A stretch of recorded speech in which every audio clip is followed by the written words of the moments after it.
Vous l'avez dit, parce il est comme un. Mais on préférait qu'il soit comme un.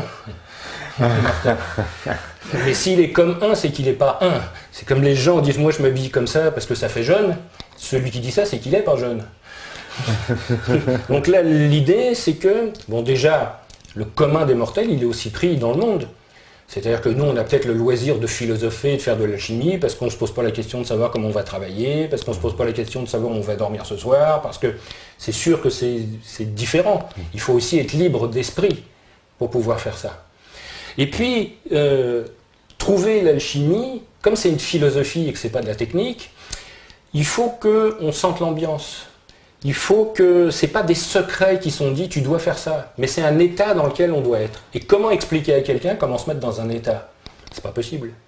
Par contre, on peut lui mettre des énigmes, on peut lui cacher des choses, et le fait qu'il les cherche va le mettre dans cet état-là, même s'il ne les trouve pas. On s'en fout finalement qu'on trouve le secret de l'énigme. Le plus important, c'est qu'on se soit mis dans cet état. Je ne sais pas si vous avez déjà essayé de lire un livre d'alchimie, c'est incompréhensible, hein, généralement. Hein. Ouais. Pourquoi ? Parce que pour moi, les livres d'alchimie ont comme seul but, pas d'apprendre l'alchimie, mais nous mettre dans l'ambiance, nous mettre dans un état. Si vous lisez ces livres rien qu'avec les symboles, rien qu'avec les histoires, c'est plein de salamandres, c'est plein de dragons, c'est plein de creusets, c'est plein... Rien de faire ça, vous avez les yeux qui brillent. Et ça y est, vous êtes ouvert au monde. Parce que maintenant, quand vous allez vous promener devant Notre-Dame ou devant Saint-Denis ou ailleurs, puis que vous allez revoir les mêmes symboles que vous avez vus dans le livre, vous ne regarderez plus le monument de la même manière. Vous allez dire, tiens, il y a peut-être quelqu'un qui a voulu me raconter une histoire là. Et qu'est-ce qui va être le plus important? Savoir ce que ça veut dire ou penser à celui qui l'a fait. Imaginez, il y a une construction des cathédrales, 13e siècle.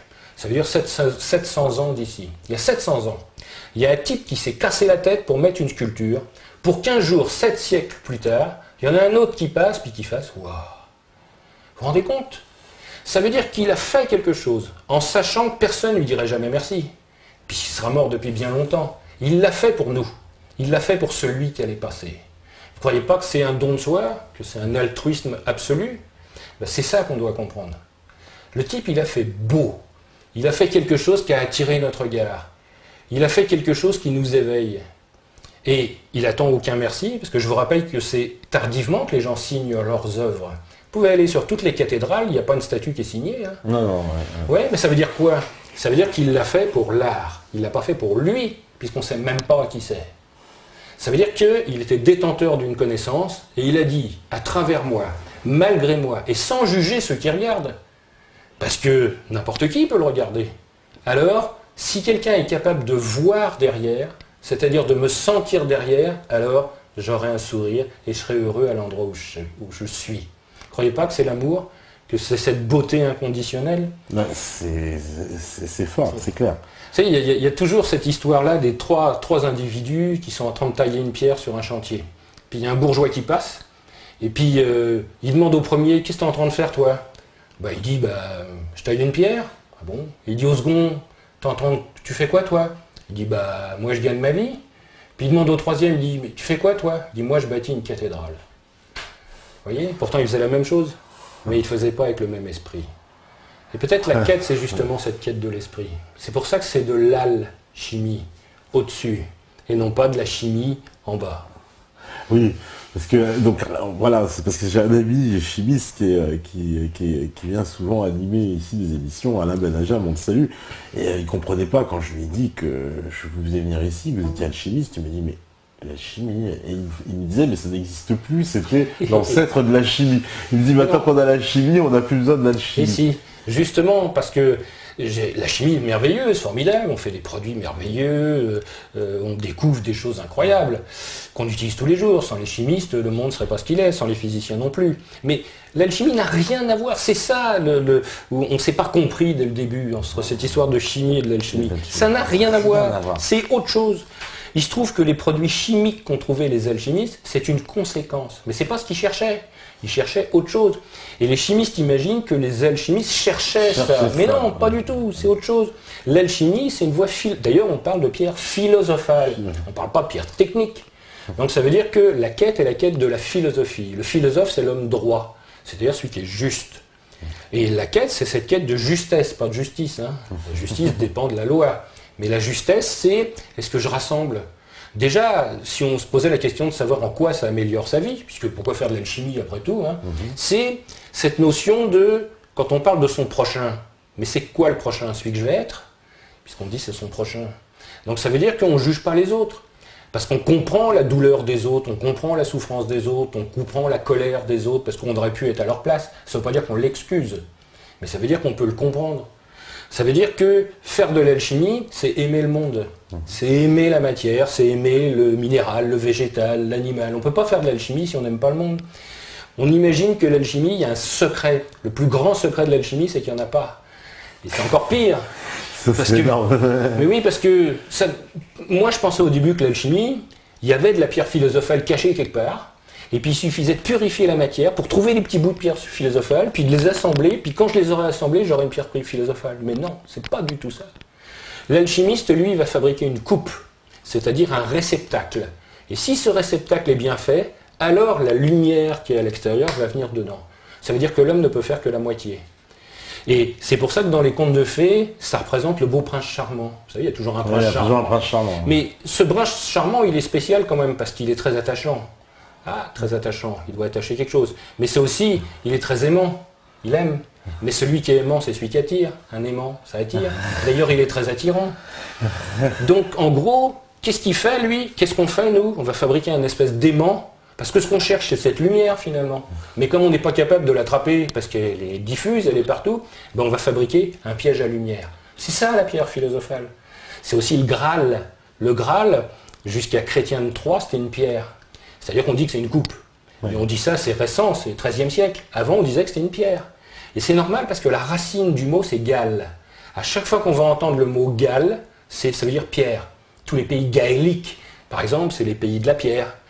Quand vous faites une galerie, faites des trous à l'intérieur de la pierre. Et quand on jette des petits cailloux, c'est des galets. Vous voyez, vous entendez la musique. Puis alors au bout du bout, c'est-à-dire toutes les pierres qui sont dans l'espace, elles tournent autour de quelque chose et c'est une gale axis. L'axe de la pierre, puisque les pierres tournent autour. Donc à chaque fois qu'on aura cette musique-là, gale, donc Graal, qu'on entend à l'intérieur, en plus pour les hébraïsants, c'est la lettre guimel et la lettre gamel. C'est la lettre G, si vous voyez la lettre G, c'est une spirale. Donc ça veut dire va chercher à l'intérieur. Donc à chaque fois qu'on aura cette lettre et cette musique, il y a un truc à trouver dedans, quoi. Alors Rabelais, il l'a fait quand il fait ses textes, il met ça dedans. Et tous ces personnages, c'est des géants. Géants. Donc on va chercher à l'intérieur. Et ils commencent tous par la lettre G. Grand Gousier, Gargamel, Gargantua. Et évidemment, il cherche quelque chose. Et il cherche la dive bouteille. Parce que le vin rend divin. Ah, c'est pas le vin qu'il cherche, c'est ce qui rend divin. Donc à ce moment-là, il cherche la lumière. Et c'est pas lui qui va le trouver, c'est pas eux qui vont le trouver, c'est le fils de Gargantua. Et cette lumière, elle est particulière, elle représente quelque chose de plus. Il y a 4 éléments naturels, le feu, l'air, l'eau et la terre, mais il y a l'esprit qui est au-dessus. Et c'est ça qu'on cherche. Cette 5e chose. Et cette 5e chose, c'est la quintessence, puisque c'est la 5e essence. Et cette quintessence, qui est-ce qui la trouve? C'est le fils de Gargantua. Je me souviens, c'est Pantagruel. Voilà. Et c'est pour ça que c'est lui qui le trouve. Et la lettre G qui était au début, elle passe au milieu, après le 5. Ça veut dire celui qui a trouvé le 5. Donc celui qui a trouvé la quintessence. Et comme par hasard, dans le 5e livre de Rabelais, puisqu'il en a écrit 5, eh bien, dans le chapitre 19, il arrive dans le livre de la quintessence. Donc, c'est marqué. Donc, vous voyez, c'est des clés, c'est des musiques, c'est ça qui nous intéresse. Pourquoi? Parce que c'est vrai, c'est pas vrai, on s'en fout, ça nous rend juste heureux. Et d'ailleurs, ce que Rabelais a marqué, la dernière phrase qu'il met dans son livre, c'est « Vivez joyeux ». Donc, tout ce qu'il a expliqué, toutes les histoires, c'est pour nous dire bah, « Vivez joyeux, arrêtez, il faut être fou quand même pour être malheureux, pour se flageller. » C'est quand même énorme, c'est énorme. Alors là, on nous dit, bon, il y a pas mal de personnes sur le chat, hein, je vous salue tous parce que il y a Waiso Sérieuse, Rosa Mystica, Jacques Ojac, STV4, Rankil, notre cher Ozzy, Wakiza, Waiso Sérieux, Tsuki38, Lulov Free Future, enfin tous les habitués. Et qu'est-ce qu'on nous dit alors encore? Tout est dans le jeu de mots, en fait. Alors, oratoire, je sens que je vais être bon en alchimie. Alors, il y en a. Je suis impressionné par ce monsieur que je connaissais pas et la beauté de ses mots. Ça, c'est Tsuki38 qui nous dit ça.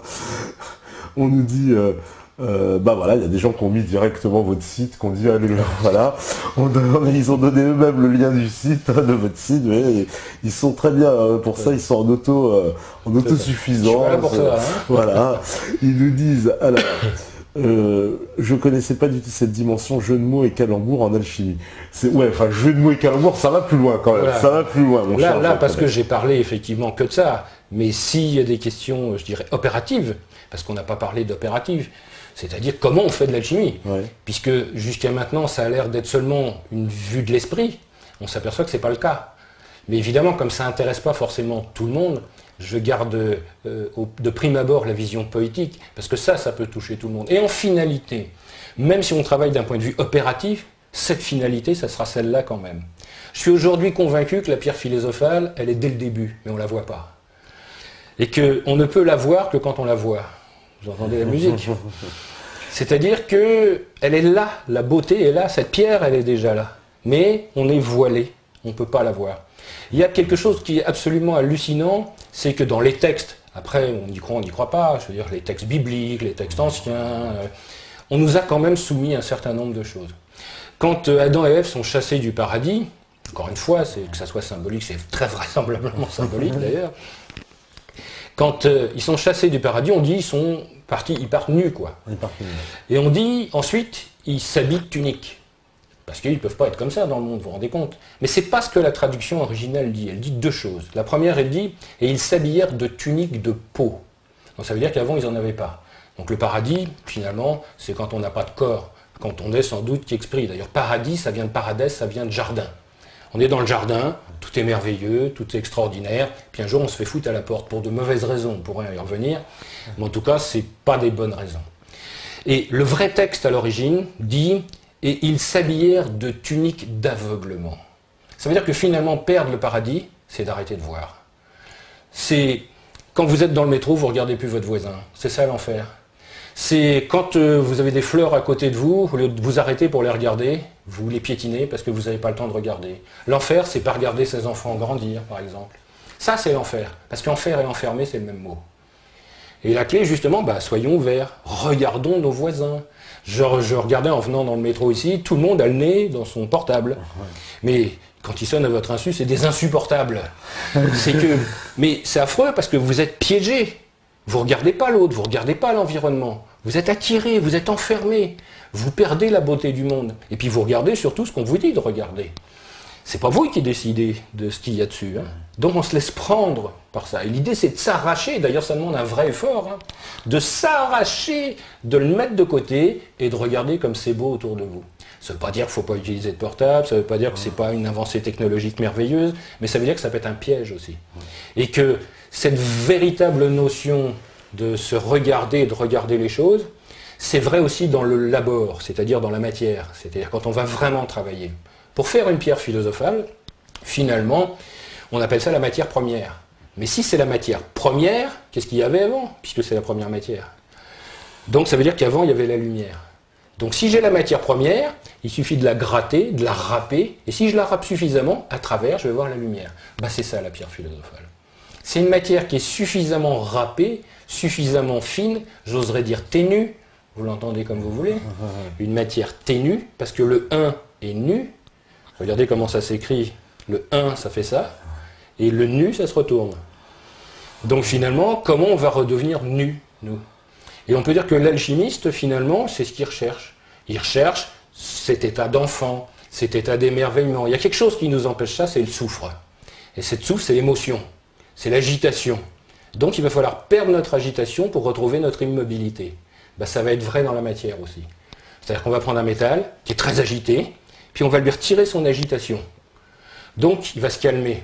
Mais, hop, il se remet à bouger. Pourquoi? Parce que maintenant, ce métal, quand il est calme, si moi je tiens mon creuset comme ça, c'est moi qui vais lui transmettre mon agitation. Et quand je vais travailler sur mon creuset, j'aurai l'illusion de travailler sur le métal, mais en vrai, c'est sur moi que je vais travailler. Et quand les deux seront apaisés, c'est-à-dire que moi, j'aurai vidé toutes mes émotions sans même m'en rendre compte, puisque je vais travailler sur un métal, j'ai l'impression que ce n'est pas moi. Alors les deux vont s'apaiser. Et là, il va se passer quelque chose d'extraordinaire, c'est qu'une étoile va apparaître dans le creuset. La quintessence va être là.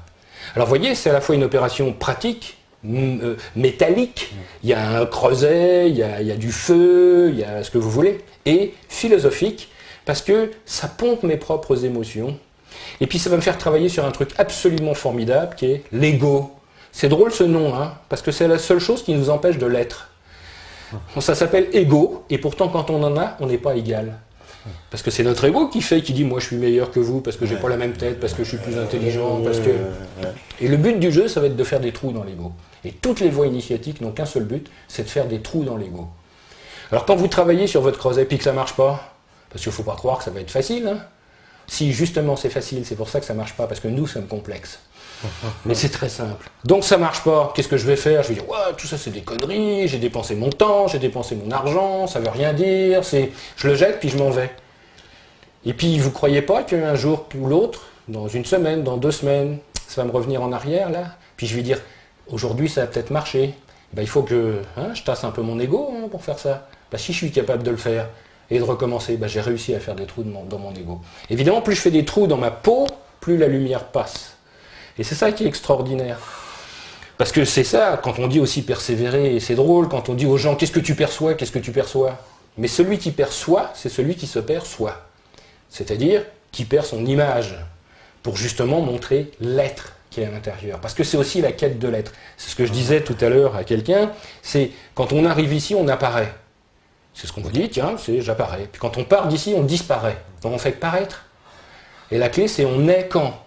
Et bien c'est simple, on peut savoir on est quand. Le contraire de la vie, c'est la mort. Ouais. Mais le contraire de la naissance, c'est quoi? Ah ben il n'y en a pas. Ben si, il y en a un. Parce que le contraire de la naissance, c'est être. Pourquoi? Parce que naître, c'est non-être. Voilà, naître. Et oui, dès que je nais, je ne suis plus.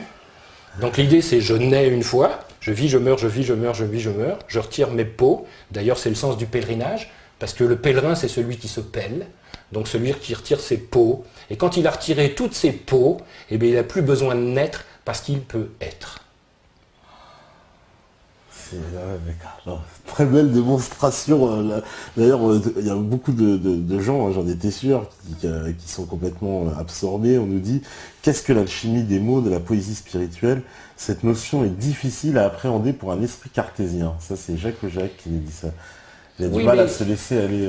Mais ça n'empêche pas. Pourquoi? Parce que c'est pas de la sémantique. Oui. C'est-à-dire que l'idée, c'est pas trouver le sens des mots en fonction de leurs racines. Et encore, on pourrait faire des choses qui sont assez étranges et assez stupéfiantes. Parce que là, je l'ai fait qu'en français, bien sûr, mais on pourrait le faire dans des tas d'autres langues. On pourrait le faire bien sûr en grec, en hébreu, en latin, en arabe, en chinois. Bien sûr que ça marcherait. D'ailleurs, on pourra donner quelques exemples. D'ailleurs, on pourra donner des exemples. On fera un petit jeu tout à l'heure. Si vous acceptez, vous donnerez vos prénoms, on les marquera et on vous donnera la signification de vos prénoms. Parce que les prénoms ont une signification. Alors, vous avez fait une démonstration en off avant que l'émission commence, qui était absolument renversante, je tiens à le préciser, parce que vous avez appuyé, mais alors... On vous a pris pour un agent des renseignements généraux. On s'est dit, il est venu avec des fiches sur chacun. C'est pas possible. Il a tapé juste sur chaque personne sans nous avoir jamais vu. À partir de notre nom et de notre prénom. Et je vous assure que c'était impressionnant. Vraiment impressionnant. Ça veut dire que, donc, il n'y a aucun hasard. Donc, ni dans les mots, ni dans les lettres, ni dans les... Alors, je comprends effectivement la réaction de quelqu'un de cartésien qui va dire, bah non, ça se peut pas, c'est des hasards, c'est de la poésie. Et encore, ça n'empêche pas. Maintenant, on pourrait dire aussi, il y a des musiques dans l'univers. C'est-à-dire qu'il y a des ondes, il y a des vibrations. Et la vibration crée la forme. On peut le démontrer. C'est-à-dire que si vous prenez du sable et que vous le mettez sur une enceinte acoustique, quand vous mettez un son, le sable prend une forme. Mais ça veut dire que si je change de son, le sable prend une autre forme. Donc finalement, la forme, elle n'est pas dans le sable, elle est dans le son. Ça veut dire que c'est la vibration qui a donné la forme. Et si c'était vrai, pas seulement dans le sable, mais dans toute chose. Peut-être moi, j'ai cette tête-là parce que j'ai une onde de moi à l'intérieur. Mais les briques qui nous composent sont les mêmes. Alors pourquoi vous avez cette tête-là et pourquoi moi j'ai cette tête-là? Parce que la chanson qui est dans la musique n'est pas la même. Donc le plan, la vibration, préside à la forme. Et ce qui veut dire que si je change la vibration, je change la forme. On revient aux épées de tout à l'heure, nos épées enchantées de tout à l'heure. Imaginons, quand le forgeron est sur son enclume, l'épée est rouge encore, donc encore molle, puisqu'il est capable de taper dessus. Et vous remarquerez quelque chose de particulier, c'est qu'il ne tape pas directement sur la lame. Il tape d'abord sur l'enclume.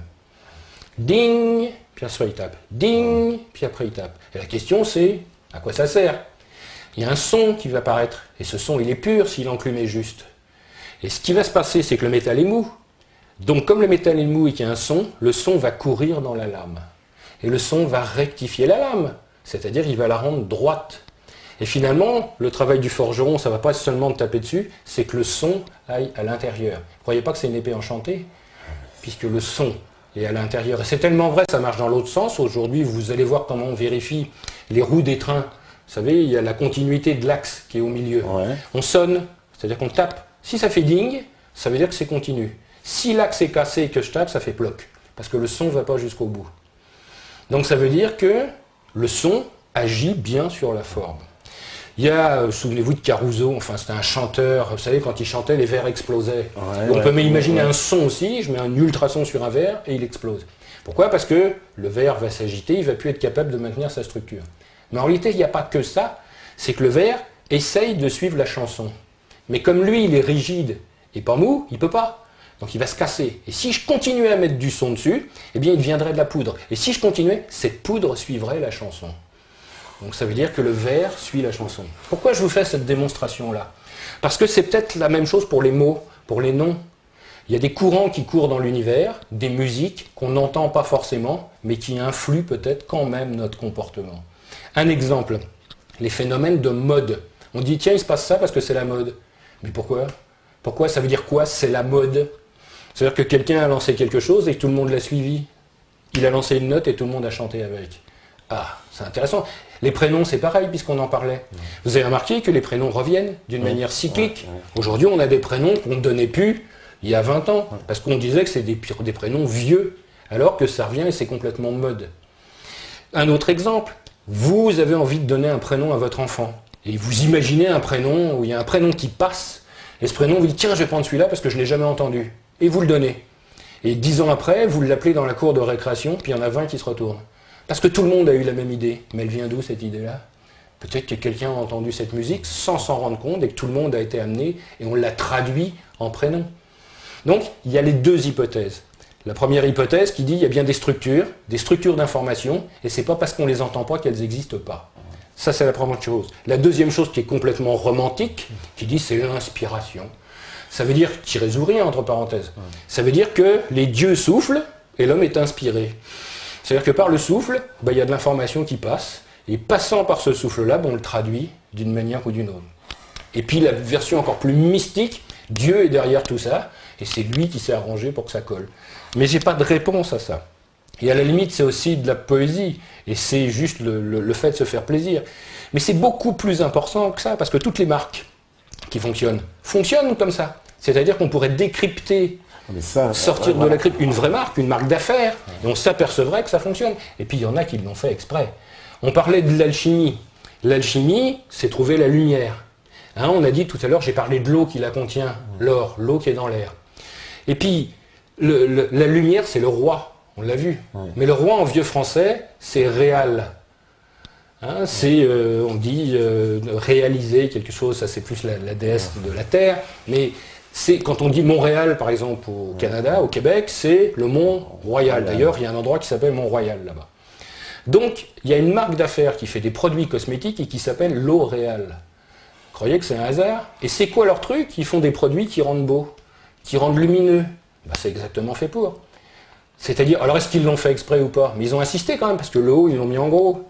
Donc c'est comme si c'était une eau qui contenait la lumière, une eau royale, et quand on se la mettait, on devenait comme le roi. J'arrive pas à croire qu'il ne l'ait pas fait exprès.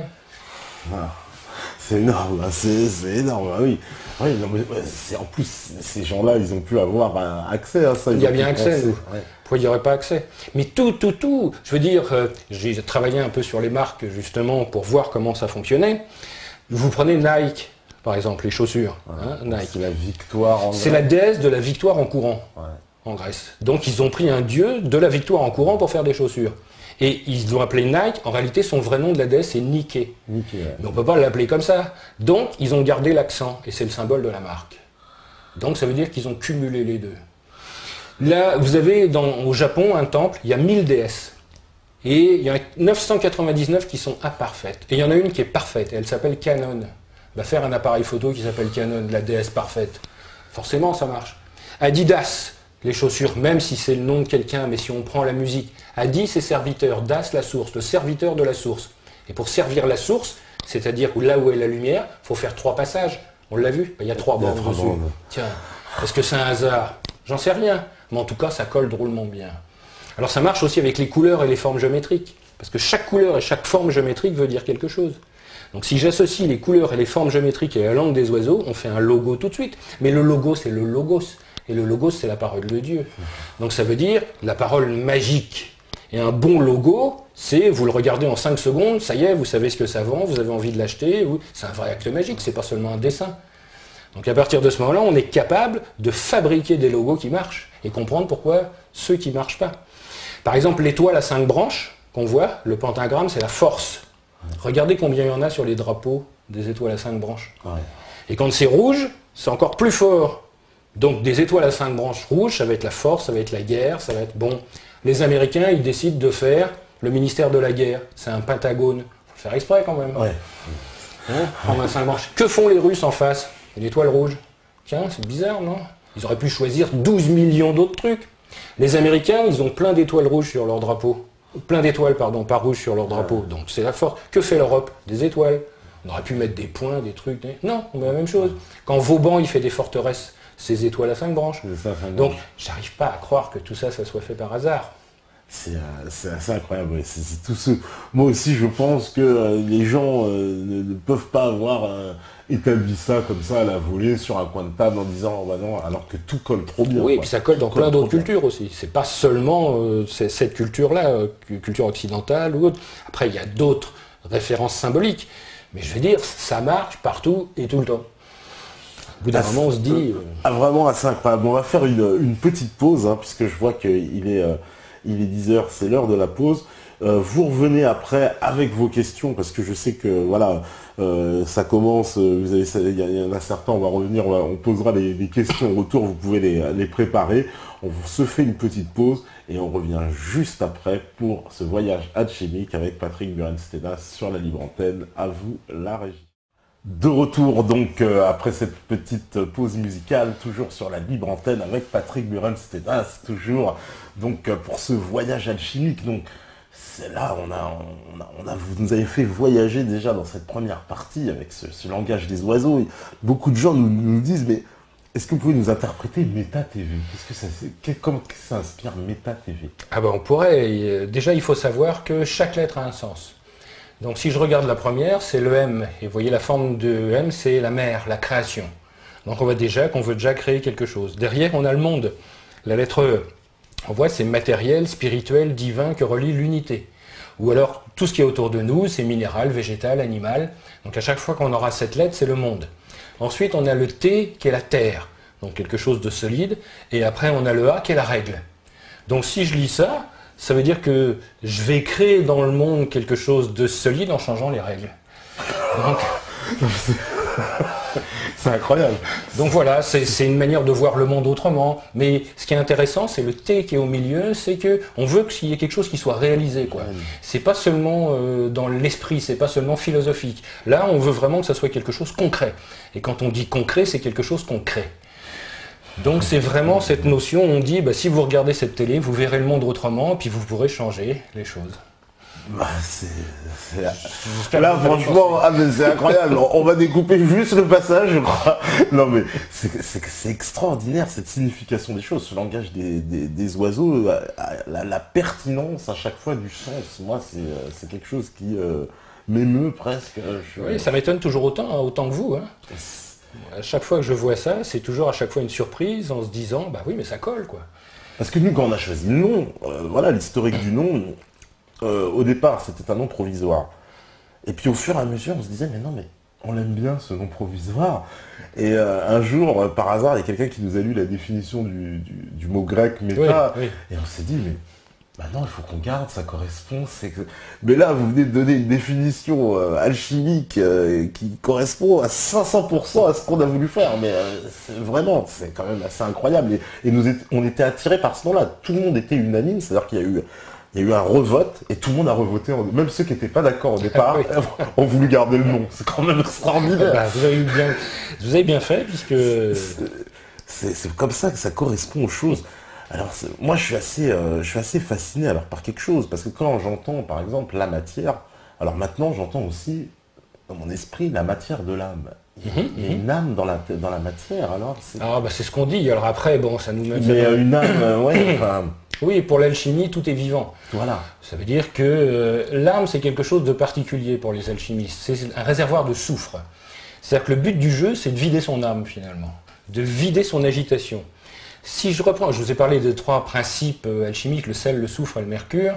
Si je reprends l'histoire de la bulle dans laquelle on est enfermé, la matière, elle est à l'intérieur de la bulle.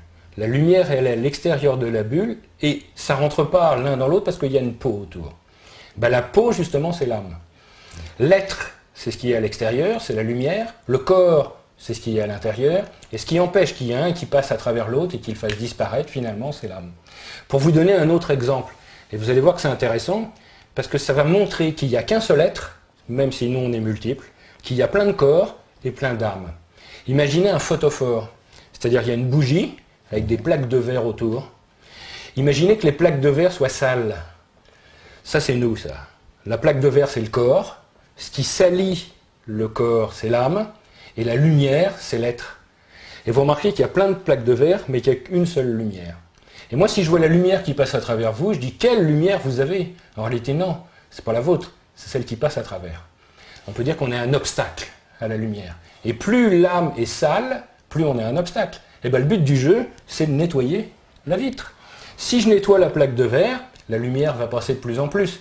Et puis si je retire vraiment complètement, la plaque sera tellement transparente qu'elle va disparaître. D'ailleurs, transparent, c'est intéressant comme mot, parce que c'est celui qui traverse les apparences. Mais c'est celui qui n'a plus besoin de ses parents non plus. Et ses parents, on les entend comme on veut. Ça dépend le rapport que vous avez avec les vôtres, parce que ses parents, c'est aussi ses parents. C'est-à-dire, c'est ce qui nous sépare. Et peut-être que le but du jeu, c'est de rassembler justement ce qui est épars pour retrouver cette unité. Alors le but de chaque chose dans notre univers, c'est de perdre son agitation pour retrouver l'immobilité. On peut dire que la création, c'est l'agitation de l'immobile. Pour le croyant, on dira Dieu est immobile parce qu'il vaut 1. Et on peut bouger que si on vaut 2, parce que le mouvement est toujours relatif. Donc celui qui vaut 1 est toujours immobile. Et dans ce 1, pour une raison qu'on ignore, il y a quelque chose qui s'agite, qui se met en mouvement. Et c'est ça qui crée la bulle au début. Et dès l'instant qu'il y a mouvement et qu'il y a bulle, il y a différence. C'est-à-dire ce qui est à l'extérieur ne peut plus s'appeler unité, puisque l'unité c'était quand tout était pareil. Maintenant il y a quelque chose de différent. Donc tout ce qui est à l'extérieur, c'est ce qu'on appelle la lumière, et tout ce qui est à l'intérieur, c'est ce qu'on appelle les ténèbres. Et vous remarquerez qu'il y a quelque chose d'important, c'est qu'on dit il sépara la lumière des ténèbres. Et que la lumière vaut toujours 1, et que les ténèbres, elles, sont multiples.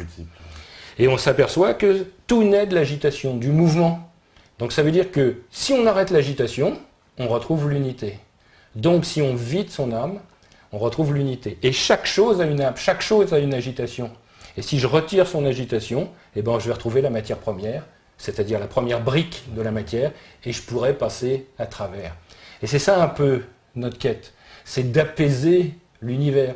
C'est dit par exemple, puisqu'on a fait la langue des oiseaux, on pourrait le faire en hébreu par exemple, le nom d'Adam, le premier nom de l'homme, ça commence par la première lettre de l'alphabet hébraïque, qui est le Aleph, qui ressemble à un X. Et cette lettre veut dire le mince filet de lumière, c'est-à-dire la première chose qui a percé la bulle. Et derrière d'âme, ça veut dire la terre ou le sang. Donc, Adam, ça veut dire le sang de Dieu. Et le sang, c'est les mots, et les mots, l'émotion. Donc, Adam, ça veut dire l'émotion de Dieu. Et bien, je veux retrouver le Aleph, il faut perdre le Dam. Perds tes émotions, et tu retrouveras l'unité. Le mode d'emploi était dans le premier nom. Donc, dès le début, on nous a dit, perds ton agitation, et puis tout ira bien. Et notre quête, elle est là. Et c'est ça l'histoire de l'âme. L'âme n'est qu'un réservoir d'agitation. Et c'est pour ça qu'on passe notre temps ici à éliminer notre agitation par nos actions, mais on peut en reprendre aussi. Et le but du jeu, c'est que ça soit complètement vide. Et quand c'est vide, à ce moment-là, il n'y a plus d'obstacle entre la lumière et les ténèbres. Et à ce moment-là, la lumière pénètre dans les ténèbres et la création est terminée. D'accord, mais c'est fou parce qu'en plus, il parlait d'ouvrir la matière, c'est ça? Ah oui. On ouvre la matière. Bien sûr. Quand vous avez un secret, vous le percez, non? Eh ben oui, je dis pas, quand vous avez un regard perçant, qu'est-ce que ça veut dire? Ça veut dire que votre regard fait des trous. Ça veut dire qu'il voit au-delà des apparences. Et d'ailleurs, dans toutes les voies initiatiques, à un moment, il y aura une mort apparente. Presque une mort. Et la mort, c'est être immobile, silencieux et aligné. Et on doit comprendre la mort des apparences. Alors évidemment, quand j'ai cette mort des apparences, on va me voir tel que je suis, être. Et ça ne plaît pas forcément. Et donc, parce que nous, on vit ici dans un monde d'images. Et souvent, c'est l'image d'un qui aime l'image de l'autre. Et l'idée, c'est d'être comme on est. Mais c'est pas facile. Alors le maître, il va avoir la même chose, parce qu'il va s'ouvrir, il va laisser passer la lumière, mais plus il laisse passer la lumière, c'est comme une lampe un peu. C'est-à-dire que plus elle éclaire, moins on voit la lampe. Forcément. Alors à un moment, il va dire, ouais, non, mais attends, c'est moi qui l'ai fait, pourquoi je vais juste laisser passer ça? Alors à ce moment-là, il se referme. Et il éclaire plus, il brille. Et là, c'est plus pareil. Parce que pour briller, déjà, il faut être bien poli, forcément, et on brille qu'à travers le regard des autres. Donc on va chercher le regard des autres, et là, ça va flatter notre ego. Mais le vrai maître, c'est celui qui est transparent, c'est-à-dire qui laisse passer la lumière sans résistance. Et d'ailleurs, on demandait à un vieux maître, un grand maître, on disait, oh, grand maître, vous nous apportez la lumière. Il disait, non, je suis un obstacle. Et il avait raison. C'est-à-dire que tant qu'on est là, tant qu'on est matière, eh ben, on reste un obstacle. À nous d'être le plus ouvert possible. D'ailleurs, c'est intéressant ce terme, vous l'avez dit. Hein, ouvert, ici, hein, ça nous ouvre l'esprit. Il faut être ouvert, mais il faut ouvrir quoi? Ça veut dire quoi? Ça veut dire quoi, être ouvert? Ça veut dire qu'il y a quelque chose de fermé? Et ça veut dire que cette ouverture, c'est quoi? Ça veut dire que je comprends les choses, ça veut dire que je suis plus intelligent, ça veut dire que je suis plus tolérant. Non, ça veut dire que je perçois mieux. Ça passe pas par l'interprétation, l'ouverture. L'ouverture, c'est vraiment le cœur qui se manifeste, et pas la tête. Encore une fois, ça ne veut pas dire qu'il ne faut pas utiliser la tête, mais c'est la différence entre l'amour et la réflexion qu'on va avoir. Et ces deux sont dans des temps différents. L'amour, il est dans le moment présent. La réflexion, l'intelligence, elle est dans le moment qui passe. Par exemple, il y a quelqu'un qui tombe à côté de vous. Deux solutions. La première, vous vous précipitez pour le ramasser, c'est le cœur. La deuxième, vous précipitez, vous dites, oh là là, je vais avoir des embêtements, genre, ça c'est la tête. Vous voyez, il y en a un qui est instantané, et puis l'autre, il prémédite. C'est-à-dire qu'il ne médite pas, puisqu'il prémédite. Et l'idée, on le sent bien, et c'est pour ça que nous-mêmes, nous allons sentir quand on est en état de tête ou en état de cœur. Est-ce que je suis instantané? C'est-à-dire, est-ce que c'est cette beauté et ce bonheur d'un coup, ou alors c'est ce qu'il faut que je prémédite? Et c'est ça aussi qu'on nous dit dans les textes, c'est quand on a été chassé du paradis, c'est parce qu'on a mangé le fruit de la connaissance. Mais à l'origine, il y avait le fruit, l'arbre de vie. Et l'arbre de vie, c'est « je suis heureux tout le temps, quoi que je fasse ». Et l'arbre de la connaissance, maintenant, pour être heureux, il faut que j'ai des raisons. C'est pour ça que je suis chassé du paradis. Alors qu'avant, je ne me posais pas de questions, j'étais heureux tout le temps. Et la connaissance du bien et du mal, ça veut dire que je connais qu'il y a du bien et qu'il y a du mal. Alors qu'avant, il n'y a ni bien ni mal, puisque tout est un. Et l'idée, c'est de revenir ça. Et c'est pour ça que je vous disais tout à l'heure, c'est s'il nous faut des raisons pour être heureux, on n'est jamais heureux. Mais si on est heureux sans raison, on est toujours heureux. Parce qu'on est toujours à sa place. Et elle est là, cette quête. C'est très philosophique. Pierre philosophale, pas pierre technique. Oui, c'est ça. Il y a vraiment une philosophie. Et alors, elle a influencé, parce que moi, là, dans ce que j'entends, j'ai presque envie de faire le rapport avec les philosophies des Amérindiens qui voyaient une âme dans toute chose. C'est un rapport ou pas? Oui, bien sûr, mais j'aime pas ce terme, hein, c'est nouveau, parce que l'Amérindien avant... Alors oui, je dis Amérindien. Non, mais je vous en veux pas, vous allez voir pourquoi, parce que c'est des Amérindiens. Donc, on voit que peut-être aujourd'hui ils sont amers, parce que finalement les Américains disent les Indiens c'est merveilleux, c'est formidable, mais c'est quand même eux qui les ont tués quasiment jusqu'au bout. En gros, ils ont fait des réserves, et puis ceux qui n'étaient pas morts, ils les ont mis dans un zoo. C'est un peu ça quand même. Et aujourd'hui, maintenant, c'est de la dernière mode d'aller parler avec les Indiens, d'aller faire des sweet lodge, d'aller faire des trucs comme ça. Mais ils ont été les premiers à les foutre à la porte pour prendre leur terre. Amérindiens. Donc, ces Indiens, ou quand on parle de chamans aussi, qui sont jamais que des sorciers des steppes, hein, je veux dire qu'on en a partout, des magiciens, des chamans et autres, c'est de l'animisme, c'est-à-dire que tout a une âme, tout a un esprit, et donc ça veut dire que quand on fait quelque chose, comme ça a un esprit, ça a une intelligence, on doit vivre en bonne intelligence. Et c'est l'avantage qu'ils ont sur nous, c'est que s'ils veulent couper un arbre, par exemple, il faut qu'ils demandent à l'arbre, parce qu'ils considèrent qu'il y a une intelligence dedans. S'ils veulent tuer un animal pour le manger, eh bien, il faut qu'il demande à l'animal, il faut que l'animal soit d'accord. Et il peut être d'accord, l'animal. Parce que quand on a parlé de l'âme tout à l'heure, c'est-à-dire du soufre qu'on a à l'intérieur de nous, on passe toute notre vie à essayer de l'éliminer, à l'éliminer. Mais il y a une manière formidable pour l'éliminer, c'est-à-dire au lieu de le faire soi-même, on le refile à quelqu'un d'autre. On appelle ça la culpabilité. C'est-à-dire, moi, je ne veux pas faire quelque chose, ben, je vais vous le recoller à vous. Et si vous ne le faites pas, je vais dire c'est votre faute. Donc, à partir de ce moment-là, la souffrance que j'avais, c'est vous qui allez l'avoir et ce sera à vous de vous débrouiller avec ça.